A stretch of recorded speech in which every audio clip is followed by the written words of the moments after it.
I was once trapped in a room with no doors, walls closing in, made of my own mistakes.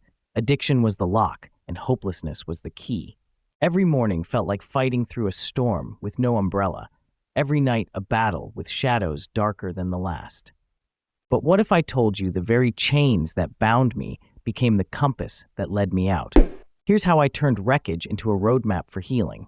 Not by magic, but by small, deliberate steps anyone can take. First, I stopped fighting alone. I reached out, not for pity, but for connection, finding others who understood the silent scream behind the smile. This meant showing up to groups where vulnerability was currency, and admitting my truth was the first brick in building trust. Visualize a cracked pot, leaking water. Alone it empties fast, but place it among others, and together we hold more than any could alone. Second, I rewired my environment. I removed triggers, the late-night texts, the empty bottles, the toxic places, and filled those spaces with light. Morning runs, dusty books, hands busy with art or work. Imagine pulling weeds from a garden. It's tedious, but it makes room for new life to sprout. Third, I learned to talk back to the addict voice, the liar whispering you can't, with facts, not feelings. I wrote down every win, no matter how small. A day clean, a kind word, a moment of peace. These notes became my armor against relapse. Picture a scoreboard lighting up with every small victory, reminding you that progress is happening even when the finish line feels miles away. Lastly, I turned pain into purpose. Instead of hiding my scars, I shared them, guiding others through their own darkness. This transformed my story from a burden into a beacon, proving that healing is not just personal, it's a ripple effect. So if you're watching this and feel stuck, remember, healing isn't a sudden explosion. It's a steady, stubborn flame. Start by reaching out, change your surroundings, challenge your inner doubts with truth, and share your journey. The path isn't easy, but it's there, waiting for you to take the first step out of the room and into the light. I want to expand on these steps because healing is a layered process, one that unfolds over time and requires patience, compassion, and perseverance. When I say I stopped fighting alone, I mean I embraced the power of community. Addiction thrives in silence and isolation, feeding off shame and secrecy. But connection, real honest connection, breaks that cycle. I found strength in the stories of others, their struggles mirroring mine, their successes lighting the way.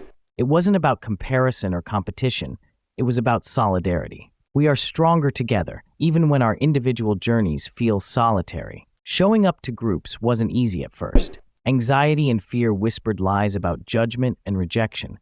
But I learned that vulnerability creates bridges where walls once stood. Each meeting, each conversation, was like building a mosaic from broken pieces, imperfect yet beautiful. I discovered that admitting my truth didn't make me weak, it made me human. And in that humanity, I found acceptance. Rewiring my environment was another crucial step. Addiction often embeds itself in routines and spaces, turning familiar places into triggers. I had to become an active gardener of my life, pruning out toxic elements and cultivating habits that nurtured my well-being. Morning runs became my meditation, the rhythm of my feet on the pavement, grounding me in the present.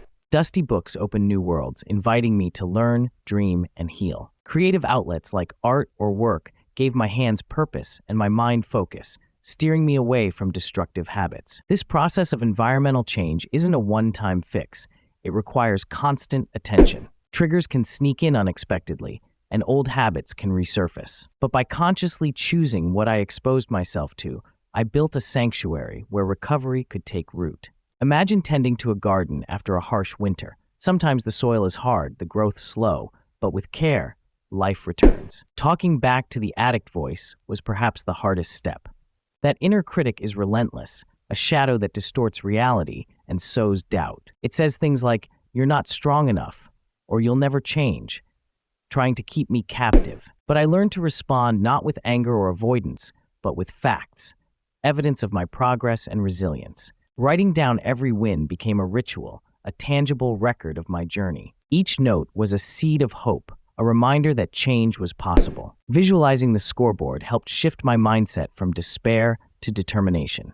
Recovery isn't about perfection, it's about progress. Some days are harder than others. Setbacks occur, but the cumulative victories build momentum. Celebrating small wins isn't indulgence, It's essential fuel for the journey. Turning pain into purpose transformed my perspective entirely. My scars, once sources of shame, became symbols of survival and wisdom. By sharing my story, I connected with others who felt alone in their struggles. This ripple effect of healing extended beyond me, creating a community of hope and resilience.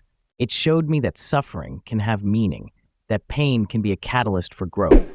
Healing is not a destination but a path, a winding road with unexpected turns. It demands courage to face the darkness, humility to ask for help, and faith to believe in the possibility of light. To anyone feeling trapped, remember, you are not alone. Reach out, surround yourself with support, challenge the lies within, and share your journey when you're ready. The room with no doors may feel endless, but there is always a way out. Recovery taught me to embrace imperfection, to celebrate resilience, and to find beauty in the struggle. It is a daily commitment, a promise to myself to choose life over despair. If you're here, reading these words, know that the first step is already taken, the step of awareness and desire for change. Keep moving forward, even when progress seems invisible. Healing often happens in the quiet moments, the breath before dawn, the smile after a tough day, the decision to try again.